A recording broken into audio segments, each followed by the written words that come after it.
તો કૃષ્ણાશ્રય ગ્રંથ શ્રી મહાપ્રભુજીએ બુના મિશ્રને ભણાવ્યો. તો તેમનો આપણે જીવન ચરિત્ર ચિંતન કરીએ તો એ ચરિત્રમાં જ કૃષ્ણનું મહાત્મ્ય આપણે સમજી શકીએ. એ ચરિત્ર દ્વારા જ આપણે સૌથી પહેલા કૃષ્ણ મહાત્મ્ય ત્યાંથી જ સમજી શકીએ. બુના મિશ્ર બહુ જ બાલ્યકાળમાં નાની અવસ્થામાં હતા, 10 વર્ષના, ત્યારે એમના ગુરુ પાસે કાશીમાં ભણવા ગયા. એમને ઈચ્છા થઈ કે હું પણ બધા શાસ્ત્રો ભણું અને જાણકાર વ્યક્તિ બનું. તો એ ગુરુ પાસે કાશીમાં ગયા. તો ગુરુએ 3 વર્ષ સુધી બહુ જ ભણાવવાનો પ્રયત્ન કર્યો, પણ એમને જરા પણ વિદ્યા ન આવી. એ ગુરુ પણ આશ્ચર્યચકિત થઈ ગયા કે મેં આવો વિદ્યાર્થી તો પહેલી વાર જોયો કે હું 3 વર્ષથી ભણાવું છું તો પણ આ વ્યક્તિને જરાય વિદ્યા નથી આવતી. તો ગુરુએ પણ હાથ ઊંચા કરી દીધા કે હવે તો મારું એ કામ નથી, હવે હું પણ કાંઈ ન કરી શકું. તો પછી બુના મિશ્ર ખૂબ ઉદાસ થઈ. તેમણે હવે નક્કી કર્યું કે હું સરસ્વતી દેવી ઉપર મરીશ, ગંગાજી તીરમાં જઈ સરસ્વતી દેવી ઉપર મરીશ, એમ તેમણે નક્કી કર્યું. તો એમણે અન્ન જલનો ત્યાગ કર્યો અને ગંગાજીના તીર ઉપર બેઠ્યા રહ્યા અને અન્ન જલનો ત્યાગ કર્યો. તો ઘણા બધા દિવસો નીકળ્યા તો સરસ્વતી દેવીને ચિંતા થઈ કે આ વ્યક્તિ કાંઈ લેતો નથી ને મારા ઉપર મરવા બેસ્યો છે. એટલે સરસ્વતી દેવીએ પ્રગટ થયા અને બુના મિશ્રને કીધું કે તમે મારા ઉપર કેમ મરો છો? હું તો જ્યાં પ્રભુ મને મોકલાવે ત્યાં જ હું જાઉં છું, પ્રભુની આજ્ઞા વગર હું ક્યાંય પણ ન જાઉં. એમ સરસ્વતી દેવીએ કીધું કે વિદ્યા પણ કોને પ્રાપ્ત થાય? જેના ઉપર પ્રભુની કૃપા હોય, પ્રભુને ઈચ્છા હોય કે આને વિદ્યા મળે તો જ વિદ્યા પ્રાપ્ત થાય, નહીં તો વિદ્યા કોઈને પણ પ્રાપ્ત ન થાય. તે સમજવું. પોતાના અહંકારથી વિદ્યા ક્યારે પણ પ્રાપ્ત ન થાય, પ્રભુની કૃપાથી જ પ્રાપ્ત થાય. તો સરસ્વતી દેવીએ પણ કીધું કે ચાહે બ્રાહ્મણ પણ કેમ ન હોય, પણ પ્રભુની ઈચ્છા ન હોય તો હું એના પાસે ન જાઉં, અને શૂદ્ર પણ હોય તો પણ પ્રભુની ઈચ્છા હોય તો હું એના પાસે જાઉં છું. તેમ સરસ્વતી દેવીએ કીધું. એટલે આ વાતથી આપણે સમજી શકીએ કે બધા દેવી દેવતાઓ ભગવાન શ્રી કૃષ્ણના જ અધીન છે, એમની આજ્ઞાથી જ બધા કાર્યો કરે છે. તો આ જ આપણા પ્રભુ કૃષ્ણ, ભગવાન કૃષ્ણનું મહાત્મ્ય છે, આ જ આપનું ઉત્તમ મહાત્મ્ય છે. તો આ સાંભળી પછી સરસ્વતી દેવીએ કીધું કે તમે ભગવાનનું ભજન કરો, એનાથી જ તમારી બધી ઈચ્છાઓ પૂરી થશે. તો એમણે હવે વિચાર્યું બુના મિશ્રએ કે મને ભગવાનનું ભજન તો આવડતું નથી, હવે હું પેલા સરસ્વતી દેવી પર મરતો હતો, હવે હું વિષ્ણુ ભગવાન પર મરીશ, એમ તેમણે નક્કી કર્યો. એટલે જ્યારે સરસ્વતી દેવી ભગવાન વિષ્ણુ પાસે આવ્યા ત્યારે પ્રભુએ કીધું કે તમે કયા વ્યક્તિને મારા ઉપર મરવા બેસાડ્યો છે, કેમ એવું કર્યું? તો સરસ્વતી દેવી બધી વાત કરી. તો પછી બુના મિશ્ર ઘણા દિવસો સુધી સતત વિષ્ણુ વિષ્ણુ એ નામ રટણ કર્યા કરે ઘણા દિવસો સુધી. તો પ્રભુ પ્રસન્ન થયા અને પ્રભુએ પ્રસન્ન થઈ એક એમને પેલા વાણી સંભળાઈ બુના મિશ્રને કે તમે અન્નજન ગ્રહણ કરો, એમ ન કરો, પ્રભુએ આજ્ઞા કરી. તો બુના મિશ્રએ કીધું કે જ્યાર સુધી મને વિદ્યા પ્રાપ્ત નહીં થાય ત્યાર સુધી હું એમ જ કરીશ. તો પછી એમને પ્રભુએ દર્શન આપ્યા અને એમને દર્શન થયા પછી એ ઈચ્છા થઈ અને પ્રભુએ આજ્ઞા કરી કે તમને માયા ક્યારે પણ નહીં લાગે. એમ પ્રભુએ પ્રગટ થઈ બુના મિશ્રને વરદાન આપ્યો. તો પછી બુના મિશ્રને જે ઈચ્છા હતી કે મને વિદ્યા પ્રાપ્ત થાય, પ્રભુએ કેટલી વાર કીધું કે તમને જેટલી વિદ્યા જોઈએ તેટલી લઈ લો, પણ બુના મિશ્ર હવે ના પાડવા લાગ્યા. હવે મને વિદ્યા નથી જોતી, હવે તો મને આપની પ્રાપ્તિ કરવી છે, તેમ બુના મિશ્ર કહેવા લાગ્યા. એટલે કેમ કે પ્રભુનું મહાત્મ્ય જોઈને તે બધી લૌકિક ઈચ્છાઓ એમની દૂર થઈ ગઈ અને એમને એ જ ઈચ્છા છે કે હવે મને ભગવત પ્રાપ્તિ કરવી છે. તો પ્રભુએ પછી આજ્ઞા કરી કે મહાપ્રભુજી પ્રગટ થયા છે, એમની પાસે તમે જાઓ, એમના દ્વારા જ તમારો ઉદ્ધાર થશે. પછી બુના મિશ્ર મહાપ્રભુજી પાસે આવ્યા અને મહાપ્રભુજી આજ્ઞા કરી કે તમને તો પ્રભુએ માયા પણ તમને નહીં લાગે, તમને મોક્ષ પ્રાપ્ત થશે, એમ પ્રભુનો વરદાન છે તમારા ઉપર. હવે તમે કેમ સેવક બનવા આવ્યા છો? હવે તમે સેવક બનીને શું કરશો? તો બુના મિશ્રએ કીધું મહારાજ મને કેવળ મોક્ષ નહીં પરંતુ ભક્તિ કરવી છે, તેમ તેમણે કીધું. એટલે ભક્તિમાં હું આગળ વધું એવી આપ કૃપા કરો. તો શ્રી મહાપ્રભુજીએ પ્રસન્ન થઈ પછી એમને સેવક કર્યો અને પછી કૃષ્ણાશ્રય ગ્રંથ બુના મિશ્રને ભણાવ્યો. તો આ આમનું એકદમ દિવ્ય ચરિત્ર છે બુના મિશ્રનું, જેનાથી આપણે કૃષ્ણનું મહાત્મ્ય પ્રગટ થાય છે. તો આ ચરિત્ર ધ્યાનમાં રાખીને જ આ ગ્રંથ ભણવાનું શરૂ કરવું. તો ખૂબ ગ્રંથ ભણવામાં આનંદ આવે કે આવા ભગવદીઓ માટે આ ઉત્તમ ગ્રંથ શ્રી મહાપ્રભુજીએ પ્રગટ કર્યો, એટલે ખૂબ જ આનંદ આવે. તો એમ આપનું દિવ્ય ચરિત્ર. તો હવે કૃષ્ણાશ્રયમાં આ કલિયુગમાં જે ધર્મના 6 અંગો છે, ધર્મના 6 અંગો કયા છે? દેશ, કાલ, દ્રવ્ય, મંત્ર, કર્તા, કર્મ. એમ ધર્મના 6 અંગો છે. તો કલિયુગના પ્રભાવને કારણે ધર્મના જે 6 અંગો છે તે 6 અંગો નષ્ટ થઈ ગયા છે. એટલે એવી પરિસ્થિતિમાં હવે કૃષ્ણના આશ્રયથી જ જીવનો ઉદ્ધાર થશે. કૃષ્ણાશ્રય છે સર્વસાધકત્વાદ. એ કૃષ્ણનો આશ્રય બધી સર્વસાધકત્વાદ, બધી સિદ્ધિઓ કૃષ્ણાશ્રયથી જ થશે. બીજો કોઈ પણ માર્ગ કલિયુગમાં છે જ નહીં. હવે બધી સિદ્ધિ એટલે કઈ સિદ્ધિ? બધી સિદ્ધિમાં ઐહિક અને પારલૌકિક સિદ્ધિ એ કૃષ્ણ આશ્રયથી થશે. અને ઐહિક અને પારલૌકિક પણ કઈ સિદ્ધિ? જે આલોક અને પરલોક ભગવદ ભજનમાં ઉપયોગી છે તે આલોક અને પરલોક કૃષ્ણાશ્રયથી સિદ્ધ થાય છે. જે ભગવત ભજનમાં ઉપયોગી નથી તેવો આલોક કે પરલોક પ્રભુ ક્યારે પણ સિદ્ધ નથી કરતા, તે સમજવું જોઈએ. તો જ્યારે પણ એવી વાત આવે કે આલોક અને પરલોકની સિદ્ધિની વાત આવે ત્યારે એમ જ સમજવું કે આલોક પરલોક પણ ભગવદ સંબંધી હોય એવી જ સિદ્ધિ પ્રભુ કરાવે છે. ભગવત સંબંધી રહિત આલોક કે પરલોક પ્રભુ ક્યારે પણ સિદ્ધ નથી કરાવતા. તો કૃષ્ણાશ્રયથી બધી સિદ્ધિઓ, અલૌકિક સિદ્ધિઓ પ્રાપ્ત થાય છે. અને આ જે કૃષ્ણાશ્રય ગ્રંથ છે તે આપણા માટે, ભક્તો માટે વરદાન છે. વરદાનની જેમ જ આ કૃષ્ણાશ્રય ગ્રંથ છે. એટલે આપણે ભાગ્યશાળી છીએ કે આપણને મહાપ્રભુજીની કૃપાથી આ ગ્રંથ પ્રાપ્ત થયો છે. તો કલિયુગમાં આ ધર્મના જે 6 અંગો છે તે 6 અંગો નષ્ટ થયા. તો એવી સ્થિતિમાં ભગવાન જ સર્વ સાધન રૂપ છે. બધા સાધન રૂપ આપણા માટે પ્રભુ જ છે અને 4 પુરુષાર્થ રૂપે પ્રભુ જ છે. એમ કૃષ્ણાશ્રયમાં 10 શ્લોક છે. તો 10 શ્લોકમાં પહેલા જે 6 શ્લોક છે એમાં નિરૂપણ કર્યો કે ભગવાન જ આપણા બધા સર્વ સાધન રૂપ પ્રભુ જ છે. એમ પહેલા 6 શ્લોકમાં નિરૂપણ કર્યું. અને પછીના જે 4 શ્લોક છે તેમાં પ્રભુ જ સર્વ પુરુષાર્થ રૂપ છે. ધર્મ, અર્થ, કામ, મોક્ષ એ પણ આપણા પ્રભુ જ છે. તેમ 10 શ્લોકમાં નિરૂપણ થયું છે. તો હવે કૃષ્ણાશ્રય ગ્રંથમાં 10 શ્લોક છે. તો એની પણ ખૂબ જ સુંદર ભાવના આપણા પ્રતાપી આચાર્યોએ બતાવી છે કે કૃષ્ણાશ્રયમાં 10 શ્લોક કેમ છે તે સમજો. જેમ પ્રભુની 10 લીલા છે, 10 લીલા રૂપ પ્રભુ છે. ભાગવતજીમાં 3જા સ્કંદથી 12 સ્કંદ સુધી પ્રભુની 10મી લીલાનું નિરૂપણ થયું છે. સર્ગ, વિસર્ગ, સ્થાન, પોષણ, ઉતિ, મન્વંતર, ઈશાનું કથા, નિરોધ, મુક્તિ, આશ્રય, એમ 10 લીલાઓનું નિરૂપણ ભાગવતજીમાં થયું છે. તો જેમ પ્રભુની 10મી લીલા છે તે જ ભાવથી આ કૃષ્ણાશ્રય ગ્રંથમાં 10 શ્લોકો છે તેમ સમજવું. અને 10મી ભક્ત સેવ્ય, પ્રભુ 10 પ્રકારના ભક્તો વડે સેવ્ય છે. 10 પ્રકારના ભક્તો એટલે ભક્ત મુખ્ય છે સાત્વિક ભક્ત, રાજસ ભક્ત અને તામસ ભક્ત. એ તો આપણને ખબર છે. પણ પછી એમાં મિશ્રિત થાય સાત્વિક રાજસ કે સાત્વિક સાત્વિક કે સાત્વિક તામસ. એમ સાત્વિકમાં પણ ત્રણ પ્રકારના ભક્ત થઈ ગયા. રાજસ રાજસ, રાજસ સાત્વિક, રાજસ તામસ. એમ રાજસમાં 3 પ્રકારના ભક્તો થયા. તામસ સાત્વિક, તામસ તામસ અને તામસ રાજસ. એમ તામસના 3 પ્રકારના ભક્તો થયા. અને એક નિર્ગુણ ભક્ત. એમ 10 ભક્તોથી પ્રભુ સેવ્ય છે.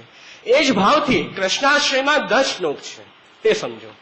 એ 10 શ્લોકની ભાવના બતાવી છે. અને જેમ આપણા શરીરના અંદર 10 પ્રાણ છે, એ 10 પ્રાણ દ્વારા આપણા શરીરના બધા કાર્યો થાય છે. તો જેમ આપણા શરીરનું જીવન ચક્ર 10 પ્રાણથી થાય છે, તેમજ આ 10 પ્રાણ રૂપ આ કૃષ્ણાશ્રયના શ્લોકો છે. 10 શ્લોકો એટલા મહત્વપૂર્ણ છે. જેમ આપણા શરીરમાં પ્રાણ મહત્વપૂર્ણ છે તેમાં કૃષ્ણાશ્રયના શ્લોકો પણ એટલા જ મહત્વપૂર્ણ છે. તેમ 10 શ્લોકની ભાવના આપણા આચાર્યોએ બતાવી છે. તેમ 10 શ્લોકોથી શ્રી મહાપ્રભુજીએ પ્રભુની સ્તુતિ કરી છે. આ ગ્રંથમાં ભગવાન શ્રી કૃષ્ણની સ્તુતિ શ્રી મહાપ્રભુજી 10 શ્લોકો દ્વારા કરી છે.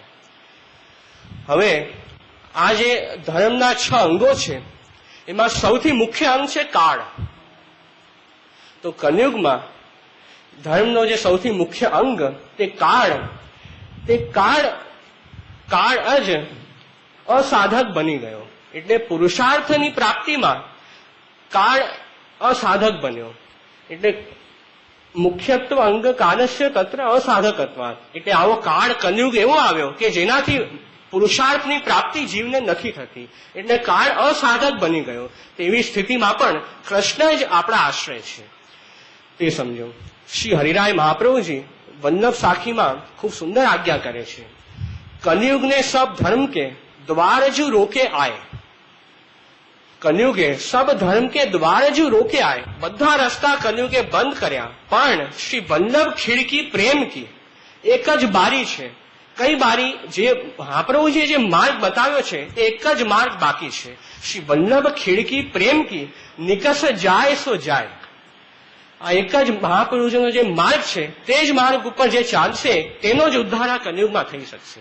એવું સુંદર નિરૂપણ શ્રી હરિરાયજીએ કર્યો છે તે સમજી હવે આપણે પહેલું શ્લોક સમજશું. સર્વ માર્ગેશુ નષ્ટેશુ કલૌ ચ ખલ ધર્મિણી પાષંડ પ્રચુરે લોકે કૃષ્ણ એવા ગતિર્મમ. આ કલયુગમાં સર્વ માર્ગ નષ્ટ થયા અને આ કલયુગ કેવો છે? ખલ ધર્મિણી. આ કલયુગ ખલ ધર્મ વાળો છે. ખલ ધર્મ એટલે ખલ ધર્મ કેવો હોય કે જે ધર્મ બહારથી તો ખૂબ જ સારો લાગે, બહારથી જોવામાં તો ખૂબ જ સુંદર લાગે, પણ અંદરથી દુષ્ટ હોય તે ધર્મને કહેવાય ખલ ધર્મ. એ ધર્મનો કેવળ આભાસ માત્ર છે, ધર્મ નથી. તેને ખલ ધર્મ કહેવાય. તો આ કલયુગમાં ખલ ધર્મ ફેલાઈ ગયો છે. તેનાથી સર્વ માર્ગો નષ્ટ થઈ ગયા છે. અને તો સમજીએ કે સર્વ માર્ગ નષ્ટેશુ.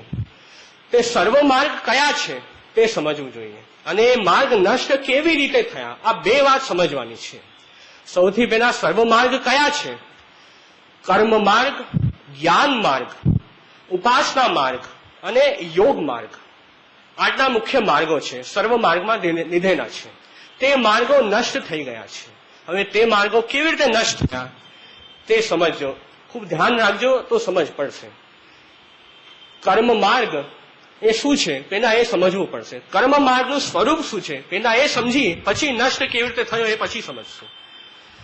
તો કર્મ માર્ગ વેદમાં નિરૂપણ થયું છે કે યજ્ઞ આદિક જે કર્મો છે, કેમ કે વેદમાં પૂર્વકાંડ અને ઉત્તરકાંડ છે.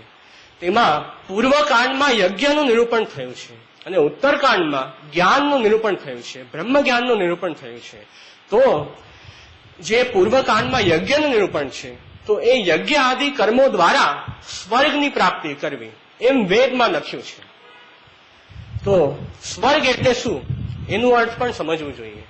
સ્વર્ગ એટલે આપણી જે અવિદ્યા છે તે અવિદ્યા પંચ પર્વા અવિદ્યા દૂર થઈ આપણે પોતાના સ્વરૂપમાં જ સ્થિત થઈ જવું તેનો અર્થ સ્વર્ગ છે. એ અહીંયા અર્થ લીધો છે. એટલે આપણે અવિદ્યા કઈ છે? દેહાધ્યાસ, પ્રાણાધ્યાસ, અંતઃકરણાધ્યાસ, ઇન્દ્રિયાધ્યાસ. એટલે પોતાને દેહનું જ પોતાનું સ્વરૂપ સમજવું. આ બધી અવિદ્યાઓ દૂર થઈ પછી જીવ આપણા અંદર જે બિરાજમાન અંતર્યામી છે તેનો અનુભવ જ્યારે જીવ કરે ત્યારે એને આત્મ સુખ કહેવાય. અવિદ્યાઓ દૂર થયા પછી આપણા અંદર બિરાજમાન જે અંતર્યામી છે તેનો અનુભવ જ્યારે થવા લાગી જાય એને આત્મ સુખ કહેવાય, એને જ સ્વર્ગ કહેવાય. તો વેદોમાં શું લખ્યું છે કે યજ્ઞ આદિ કર્મો દ્વારા સ્વર્ગની પ્રાપ્તિ કરવી જોઈએ. સ્વર્ગ એટલે આત્મ સુખ, આપણા અંદર બિરાજમાન જે અંતર્યામી છે તેમનો અનુભવ કરવો જોઈએ. એ વેદનો અભિપ્રાય છે. તો આ કર્મ માર્ગનું સાચો સ્વરૂપ છે. તે સ્વરૂપને ન સમજી અને લોકોએ ખોટા અર્થો આ વેદના વચનોના કાઢ્યા. વેદોએ સ્વર્ગનો અર્થ શું લીધો? સ્વર્ગ લોક લીધો કે જે સ્વર્ગ લોકમાં વિષય આસક્તિ મળે છે. એટલે લોકોએ શું કર્યું? સ્વર્ગ લોકની પ્રાપ્તિ માટે યજ્ઞ આદિ કર્મ કરવા શરૂ કર્યા. એટલે યજ્ઞ આદિ લોકો કેમ કરતા? કેમ કે સ્વર્ગ લોક મળશે. સ્વર્ગ લોક જેમાં વિષય આસક્તિ ઘણી છે. આ પૃથ્વીમાં તો કેવળ આભાસ માત્ર છે. સાચો વિષય આસક્તિ તો સ્વર્ગમાં છે. તો લોકોએ ખોટા પ્રયોજનોથી યજ્ઞ આદિ કર્મ કરવાના શરૂ કર્યા. તો તેને કહી રહ્યા છે કે કર્મ માર્ગ હવે નષ્ટ થઈ ગયો. એ અર્થમાં કર્મ માર્ગ નષ્ટ થયો છે. જે યજ્ઞ આદિ આપણે અંદર બિરાજમાન અંતર્યામીનો અનુભવ કરવા માટે કરવા જોઈએ તેના માટે ન કરી અને સ્વર્ગલોકની પ્રાપ્તિ માટે યજ્ઞ આદિ કરવામાં આવ્યા, એટલે કર્મ માર્ગ નષ્ટ થઈ ગયો. તે ધ્યાનમાં રાખો. એમ કર્મ માર્ગ નષ્ટ થયું. હવે બીજો માર્ગ છે જ્ઞાન માર્ગ. જ્ઞાન માર્ગ શું છે પેલા એ સમજવું. જ્ઞાન માર્ગ એટલે વેદમાં જે બ્રહ્મના સ્વરૂપનું નિરૂપણ થયું છે તે બ્રહ્મનું સ્વરૂપ, તે બ્રહ્મ જ્ઞાન પ્રાપ્ત કરી અને મોક્ષ મેળવવો તે જ્ઞાન માર્ગનો મુખ્ય સ્વરૂપ છે. બ્રહ્મ જ્ઞાન પ્રાપ્ત કરી પછી અક્ષર બ્રહ્મ સાયુજ્ય એમને થાય છે, મોક્ષ મળી જાય છે. એટલે જન્મ મરણના ચક્કરમાંથી છૂટી જાય અને બ્રહ્માનંદનો અનુભવ તે જ્ઞાન માર્ગીઓ કરે છે. એટલે બ્રહ્માનંદ એટલે પ્રભુની જે વ્યાપકતા છે તેનો અનુભવ જ્ઞાન માર્ગીઓ કરે છે. પ્રભુ બધે જ બિરાજે છે, જે વ્યાપક ધર્મ છે પ્રભુનો તેનો અનુભવ જ્ઞાન માર્ગીઓ કરે છે. તો આ જ્ઞાન માર્ગનો સાચો સ્વરૂપ છે કે બ્રહ્મ જ્ઞાન પ્રાપ્ત કરી અને અક્ષર બ્રહ્મમાં સાયુજ્ય મેળવવો અને જન્મ મરણના ચક્કરમાંથી છૂટી જવું તે જ્ઞાન માર્ગનો સ્વરૂપ છે. હવે જ્ઞાન માર્ગ નષ્ટ કેવી રીતે થયો કે તે જ્ઞાન માર્ગમાં માયાવાદ ઘૂસી ગયો. તો માયાવાદના જ્ઞાન માર્ગના અંદર ઘૂસવાથી તે જ્ઞાન માર્ગ નષ્ટ થયો. તો માયાવાદ શું છે? માયાવાદીઓ કહે છે કે તે ગુરુ પાસેથી એમને જયારે બ્રહ્મ જ્ઞાન પ્રાપ્ત થઈ જાય, માયાવાદીઓ ગુરુ પાસે ઉપદેશ પ્રાપ્ત કરી, ગુરુ ઉપદેશ મેળવી અને બ્રહ્મ જ્ઞાન જયારે માયાવાદીઓને પ્રાપ્ત થઈ જાય ત્યારે માયાવાદીઓ કહે છે કે હું બ્રહ્મ છું, હું જ બ્રહ્મ છું, બાકી બધું મિથ્યા છે, જગત મિથ્યા છે, જગતમાં રહેલા વેદાદી શાસ્ત્રો મિથ્યા છે, કોઈ નથી, કેવળ હું એક બ્રહ્મ છું, હું જ ભગવાન છું, હું સત્ય છું. આ માયાવાદ છે. તો બ્રહ્મ જ્ઞાનને પ્રાપ્ત કરી તે લોકો જગતને મિથ્યા માને છે અને વેદને મિથ્યા માને છે અને પોતાને જ બ્રહ્મ માને છે. તો આ જ્ઞાન માર્ગની અંદર આ માયાવાદ ઘૂસી જવાથી જ્ઞાન માર્ગ નષ્ટ થયું છે. તો એ જ્ઞાન માર્ગનો સ્વરૂપ છે. જે સાચો સ્વરૂપ હતો તે માયાવાદના કારણે નષ્ટ થયું છે. તો મહાપ્રભુજી શાસ્ત્રાર્થ પ્રકરણમાં આજ્ઞા કરે છે, જ્ઞાન નિષ્ઠા તદા જ્ઞેયા સર્વજ્ઞો હિ યદા ભવેત. જ્ઞાન નિષ્ઠા ક્યારે કહેવાય? સર્વજ્ઞો હિ યદા ભવેત.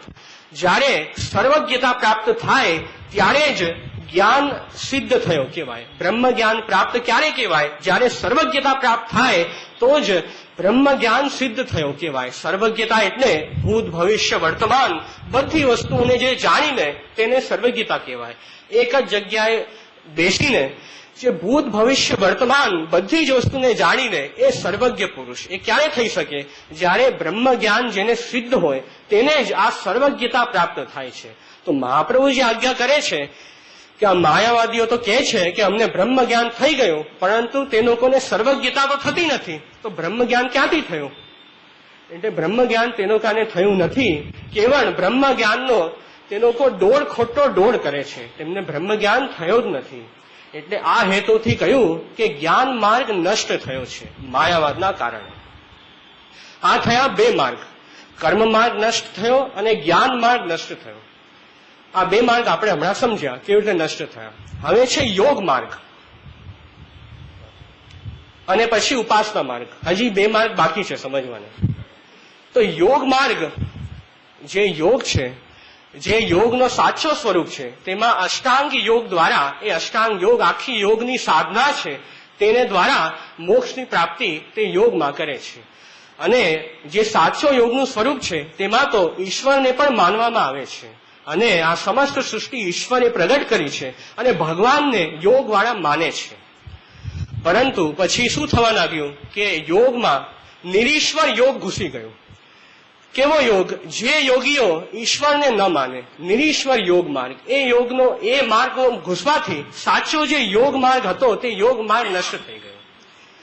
નિરીશ્વર યોગ શું કરે કે અષ્ટાંગ યોગની બધી સાધનાઓ કરે, તે લોકો માને કે અમે સાધના કરશું એનાથી અમને મોક્ષ પ્રાપ્ત થશે. ભગવાન કાંઈ જ નથી કરતા. તે નિરીશ્વર યોગ છે. જે ભગવાનના અસ્તિત્વને નથી માનતા તે નિરીશ્વર યોગી, તે સાચા યોગી નથી. સાચા યોગી તો પ્રભુને માને છે અને પ્રભુના અસ્તિત્વને માને છે. આ સૃષ્ટિ પ્રભુએ પ્રગટ કરી છે તે માને છે અને અષ્ટાંગ યોગની સાધનાથી પ્રભુને મેળવે છે. જે નિરીશ્વર યોગી છે તે ઈશ્વરને માન્યા વગર પોતાના અભિમાનથી અષ્ટાંગ યોગી સાધના કરે અને એમ માને છે કે અમને મોક્ષ મળશે. એવાઓને ક્યારે પણ મોક્ષ મળતો નથી. ચાહે માયાવાદી હોય કે નિરીશ્વર યોગવાળા હોય, એવાઓને ક્યારે પણ મોક્ષ ન મળે. મહાપ્રભુજી એવાઓ માટે આજ્ઞા કરે છે, તેષામ કર્મ વશાનામહિ ભવ એવ ફલિષ્યતિ. તેઓ લોકો તેમના કર્મના કારણે ભવ આ સંસારમાં જ કાયમ ફર્યા કરે છે. એ શાસ્ત્રાર્થ પ્રકરણમાં મહાપ્રભુજી આજ્ઞા કરે છે કે કર્મ વશાનામહિ ભવ એવ ફલિષ્યતિ. એવા ખોટા કર્મોને કારણે તે સદા સંસારમાં ફર્યા કરે છે. તેવા તે જીવો છે. તો તેમ યોગ માર્ગે નષ્ટ થઈ ગયો. જે સાચો યોગનું સ્વરૂપ તે લુપ્ત થયો અને નિરીશ્વર યોગ ઘૂસી ગયો. તેમ યોગ માર્ગે નષ્ટ થયો. હવે બચ્યો ઉપાસના માર્ગ.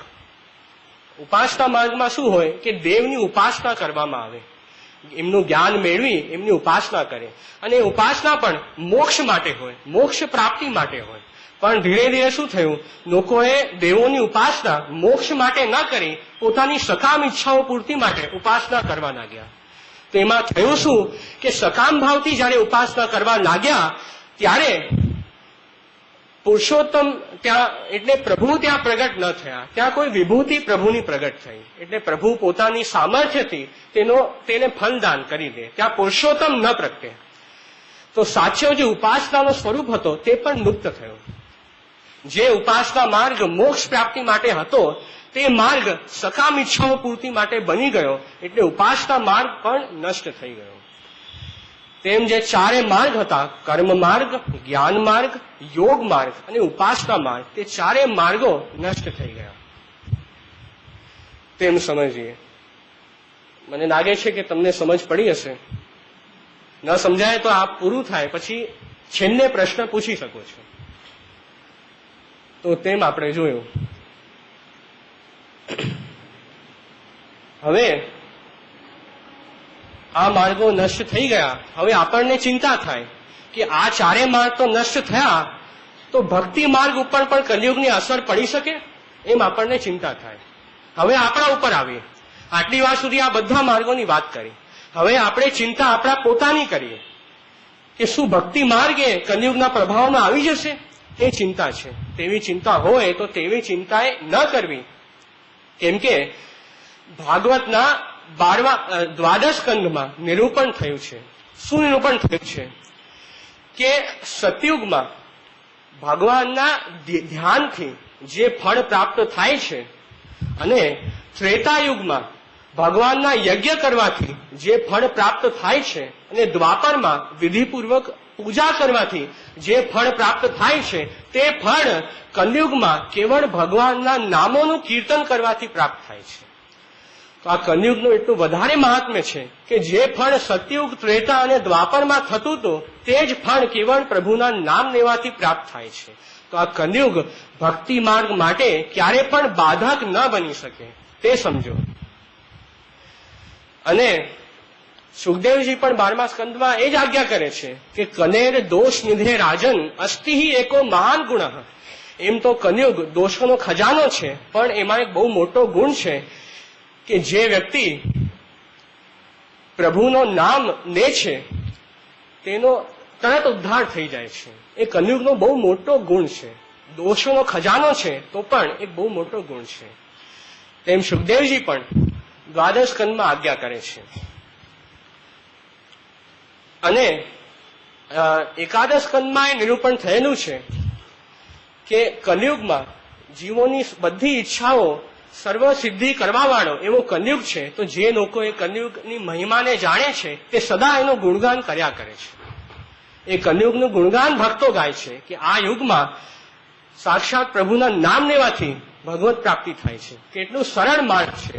જે સતયુગ, ત્રેતા, દ્વાપર જેમાં મોટા મોટા યજ્ઞો કરવા પડે, હજારો વર્ષો સુધી ધ્યાન કરવો પડે અને દ્વાપરમાં વિધિપૂર્વક તેમની પૂજા કરવી પડે. વિધિપૂર્વક પૂજા એટલે એમાં જરા પણ ગડબડ થાય તો તે પૂજા આખી ફેલ થઈ જાય, નિષ્ફળ થઈ જાય, તે પૂજાથી કંઈ પણ પ્રાપ્તિ ન થાય. તો એવું જે કઠિન માર્ગ હતું, જે કઠિનતાથી ફલ પ્રાપ્ત થતું હતું, તે આ કલયુગમાં એકદમ સરળતાથી ફલ પ્રાપ્ત થાય છે.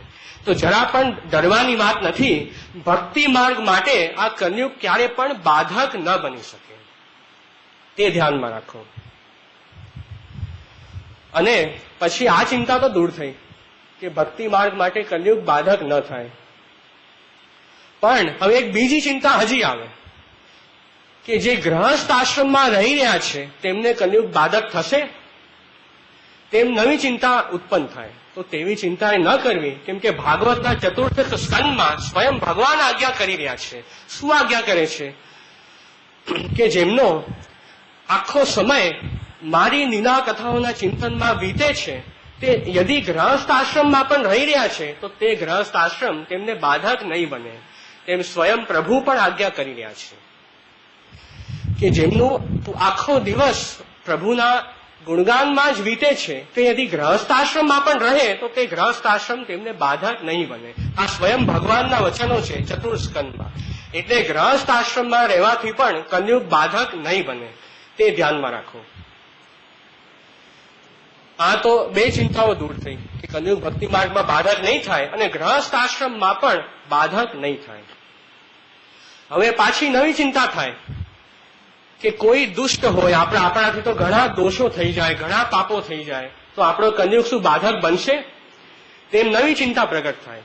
તો તે ચિંતા ન કરવી, કેમ કે ભાગવતના 6th સ્કંદમાં તે નિરૂપણ થયેલું છે કે જે ભગવાનનું ભજન કરે છે તે દંડના પાત્ર નથી, અને તે દોષ તો કરતા જ નથી, અપરાધ કરતા નથી. અને યદિ એમનાથી અપરાધ પણ થઈ જાય તો પણ તે અપરાધ પ્રભુના ગુણગાનથી તરત તેમનું નાશ થાય છે. બધા દોષો પ્રભુના ગુણગાન માત્રથી દૂર થાય છે. અને અપરાધ એ આપણાથી ભૂલથી પડી જાય તો એ ચિંતા કરવાની વાત નથી. જાણી જોઈને તો અપરાધ નથી કરવાના, પણ ભૂલથી એ પડી જાય તો એ તેમાં ચિંતા ન કરવી, કેમ કે 6th સ્કંદનું વચન છે કે પ્રભુના ગુણો બધા દોષોને દૂર કરે છે. એ દંડના પાત્ર ભક્તો છે જ નહીં. તે 6ઠા સ્કંદમાં નિરૂપણ થયું છે. અને ભગવદ્ ગીતાના 9મા અધ્યાયમાં નિરૂપણ થયું છે કે યદિ કોઈ દુષ્ટ પણ ભગવાનનો મારો ભજન કરે છે, ભગવાન આજ્ઞા કરે છે કે દુષ્ટ વ્યક્તિ પણ મારો ભજન કરે છે, તો તેને સાધુ સમજવો જોઈએ, તેને સારો સમજવો જોઈએ. તેમ પ્રભુ 9મા અધ્યાયમાં, ગીતાના 9મા અધ્યાયમાં આપ આજ્ઞા કરે છે. તેમ પ્રભુની ગીતાની આજ્ઞા છે અને ભાગવતના 11 સ્કંદમાં આજ્ઞા થયેલી છે. શું આજ્ઞા છે? ભાગવતના 11 સ્કંદમાં ભાગવત ધર્મોનું નિરૂપણ થયું છે. તો પ્રભુ એમાં આજ્ઞા છે કે જે આ ભાગવત ધર્મોનું પાલન કરે છે તે ચાહે તેમને નિશ્ચિંત થઈ જવું. કેવી રીતે નિશ્ચિંત થવું? કે યદિ તે આંખ બંધ કરીને પણ દોડે તો તે ન પડશે ન ફીસલશે, તેમને ચિંતા કરવાની જરૂરત નથી. તેમ ભાગવત 11 સ્કંદનું એ વચન છે કે પ્રભુના ભાગવત ધર્મો, પ્રભુના ધર્મો એવા પ્રતાપી છે કે જે ધર્મોમાં નિષ્ઠા રાખે છે તેને પછી કોઈ પણ ચિંતા કરવાની જરૂર નથી. તો આ ભાગવતનો 11મા સ્કંદનો નિરૂપણ. હવે આ ચિંતા દૂર થઈ કે આપણાથી અપરાધ ભૂલથી પડી જાય તો શું કલયુગ બાધક થશે? તો પણ નહીં થાય, એ ચિંતા દૂર થઈ. હવે પાછી એક વાત હજી બતાવી રહ્યા છે કે આ કર્મ માર્ગ, જ્ઞાન માર્ગ, જે માર્ગો છે તે માર્ગો પણ યદિ ભક્તિ રહિત હોય તો પણ તેમાં ફલ પ્રાપ્તિ થતી નથી. તેમ આપણા શાસ્ત્રો નિરૂપણ કરે છે કે ભાગવતના 1મ સ્કંદમાં નિરૂપણ છે કે ધર્મનું યદિ બધું, ધર્મનું જે અનુષ્ઠાન છે તે યદિ કોઈ ખૂબ સારી રીતે ધર્મનું અનુષ્ઠાન કરે તો પણ યદિ તે વ્યક્તિના અંદર પ્રભુની લીલા કથા માટે ભગવત ભક્તિ ઉત્પન્ન નથી થતી તો તે બધું ધર્મનું અનુષ્ઠાન વ્યર્થ છે. તેમ ભાગવત 1મ સ્કંદનું વચન છે કે તમે ધર્મના કેટલાય અનુષ્ઠાન કરી લો પણ તમને પ્રભુની લીલાઓ માટે પ્રેમ નથી, ભક્તિ નથી, તો એ બધું અનુષ્ઠાન વ્યર્થ છે. એ ભાગવતના 1મ સ્કંદનું વચન છે. તો એ આપણા શાસ્ત્રો આજ્ઞા કરે છે. અને ભાગવતના 10મા સ્કંદનું પણ વચન છે કે જે વ્યક્તિ આ પ્રભુને છોડી જે જ્ઞાન માટે દોડી રહ્યા છે, જે જ્ઞાન કેવલ બ્રહ્મ જ્ઞાન પ્રાપ્ત કરે છે અને પ્રભુની ભક્તિ નથી કરતા, પ્રભુની ભક્તિને છોડી દે છે, તો તે વ્યક્તિના હાથમાં કંઈ આવશે નહીં, તે સદા દુઃખી રહેશે. તેમના હાથમાં કંઈ પણ નહીં આવે. કેવળ બ્રહ્મ જ્ઞાન પ્રાપ્ત કરે પણ પ્રભુની ભક્તિ ન કરે તો તે દુઃખ ભોગશે, તેમના હાથમાં કંઈ જ નહીં આવે. એ ભાગવત દશમ સ્કંદનું વચન છે. તો મહાપ્રભુજી પણ શાસ્ત્રાર્થ પ્રકરણમાં આજ્ઞા કરે છે, જ્ઞાની ચેત ભજતે કૃષ્ણમ તસ્માત ન અધિક પરહ, કે જે જ્ઞાની પણ છે, જે બ્રહ્મ જ્ઞાની પણ છે, તે પણ જે ભક્ત છે, જ્ઞાની હોવા છતાં પણ જે ભગવત ભક્ત છે, તો તેનાથી શ્રેષ્ઠ કોઈ નથી. તો જ્ઞાની ભક્ત વધારે ઉત્તમ છે. કેવળ જ્ઞાની હોય, ભક્તિ ન હોય તો તેને ઉત્તમ નથી ગણતા. જ્ઞાની સાથે ભક્તે હોય તો તેને ઉત્તમ ગણ્યા છે. તો તે નિરૂપણ છે.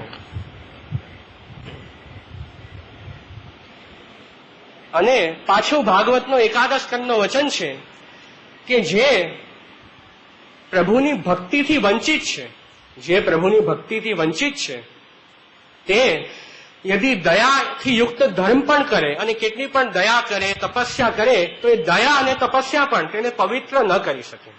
યદિ ભક્તિથી વંચિત છે તો કેટલી દયા તપસ્યા હોય તો તે વ્યક્તિ પવિત્ર ન થઈ શકે. એ પણ ભાગવતના એકાદશ સ્કંદનો વચન છે. તો આ બધા વચનોમાં શું છે? કૃષ્ણ ભક્તિનું મહાત્મ્ય છે. કૃષ્ણ ભક્તિના મહાત્મ્યથી કોનું મહાત્મ્ય છે? આ કૃષ્ણનું જ મહાત્મ્ય છે. કૃષ્ણ ભક્તિનું મહાત્મ્ય સમજવાથી આ મહાત્મ્ય કૃષ્ણનું જ છે. તો કૃષ્ણનું મહાત્મ્ય આ બધા શાસ્ત્રોના ભાગવતના વચનોથી આપણે સમજી શકીએ છીએ. અને પાછા પ્રભુ એકાદશ સ્કંદમાં આજ્ઞા કરે છે કે કર્મ, જ્ઞાન, વૈરાગ્ય, તપસ્યા ઇત્યાદિથી જે પણ પ્રાપ્ત થાય છે તે મારો ભક્ત ભક્તિ યોગથી પ્રાપ્ત કરે છે. તેમ પ્રભુ એકાદશ સ્કંદમાં આજ્ઞા કરી રહ્યા છે. એટલે બધાથી શ્રેષ્ઠ ભક્તિ માર્ગ છે. અને પુરુષોત્તમ જોશીની વાર્તા પ્રસિદ્ધ છે કે પુરુષોત્તમ જોશીએ શ્રી મહાપ્રભુજીને પ્રશ્ન કર્યો કે મહારાજ, કર્મ માર્ગ શ્રેષ્ઠ છે કે જ્ઞાન માર્ગ? તો મહાપ્રભુજી આજ્ઞા કરી કે ભક્તિ માર્ગ શ્રેષ્ઠ છે. મહાપ્રભુજી એ પણ આજ્ઞા કરી કે આ કર્મ માર્ગ અને જ્ઞાન માર્ગ તો આ કલયુગમાં નભવા ઘણા જ કઠિન છે. આ બધા માર્ગોમાં દેહને ઘણો જ કષ્ટ ભોગવવો પડે છે. તો આજે કલયુગમાં લોકોની સામર્થ્ય ઓછી થઈ ગઈ છે અને આટલો બધો કષ્ટ દેહને ભોગી નથી શકતા, એટલે તે માર્ગોથી કૃતાર્થતા જીવને પ્રાપ્ત નથી થતી. એટલે ભક્તિ માર્ગથી જ જીવને કૃતાર્થતા પ્રાપ્ત થાય છે. એટલે બધામાં ભક્તિ માર્ગ શ્રેષ્ઠ છે. તેમ મહાપ્રભુજીએ પુરુષોત્તમ જોશીની વાર્તામાં આજ્ઞા કરી છે. તે વાર્તાએ સાથે રાખવી.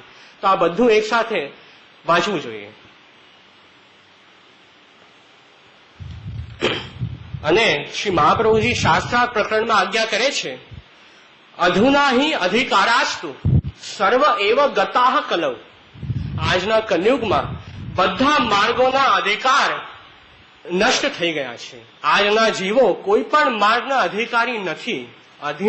અધુના હિ અધિકારસ્તુ સર્વ એવ ગતાહ કલૌ. આજનો જીવ કોઈ પણ માર્ગનો અધિકારી નથી. કેમ અધિકારી નથી? કેમ કે તે આજના જીવો છે તે ઘણા બધા નિષિદ્ધ આચરણ કરે છે. તો નિષિદ્ધ આચરણ કરવાથી તે જીવો ન કર્મ માર્ગના અધિકારી છે, ન જ્ઞાન માર્ગના અધિકારી છે, ન ઉપાસના માર્ગના. કોઈ પણ માર્ગના અધિકારી આજના આધુનિક જીવ છે જ નહીં. કેમ કે આ માર્ગોમાં અધિકારી બનવા માટે સૌથી પહેલા નિષિદ્ધ કર્મો છોડવા પડે અને શુદ્ધ બનવું પડે. તો લોકો આજના એવા છે નહીં. એટલે આ માર્ગોથી કૃતાર્થતા પ્રાપ્ત નહીં થાય. તો કરવું શું?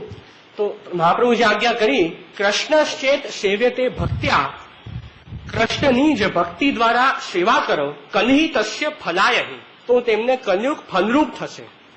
યદિ કૃષ્ણની ભક્તિ સાથે સેવા કરશે તો તે કલયુગ તેમને ફલરૂપ થશે. કોને? ભક્તોને, ભક્તિ માર્ગ વાળા ભક્તોને. તે મહાપ્રભુજીની આજ્ઞા છે. અને ભક્તિ કેવી હોવી જોઈએ? તે ભક્તિ પણ ફલરૂપ માનીને ભક્તિ કરવી જોઈએ. આ ભક્તિથી કંઈ બીજું પ્રાપ્ત નથી કરવું. આ ભક્તિ સ્વયં ફલરૂપ છે. તે ફલરૂપ માનીને જે ભક્તિ કરે છે તો તેને આ કલયુગ પણ ઉદ્ધાર, તો તેનો ઉદ્ધાર કલયુગમાં થશે, નહીં તો નહીં થાય.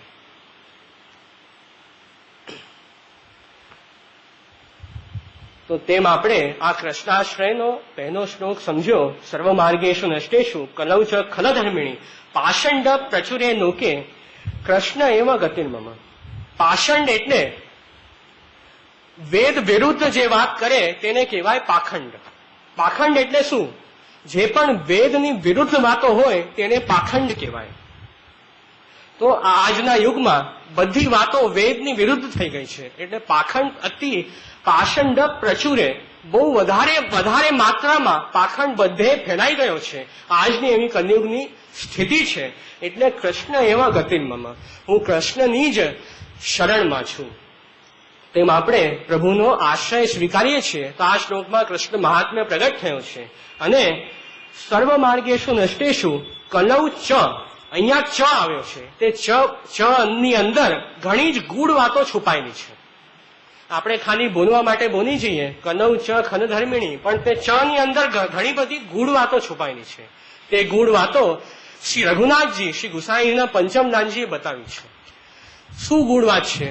કે આપણે હમણાં શું સમજ્યા કે આ બધા માર્ગો નષ્ટ થયા છે કલયુગમાં, એટલે પ્રભુ જ આપણા આશ્રય છે તે સમજ્યા.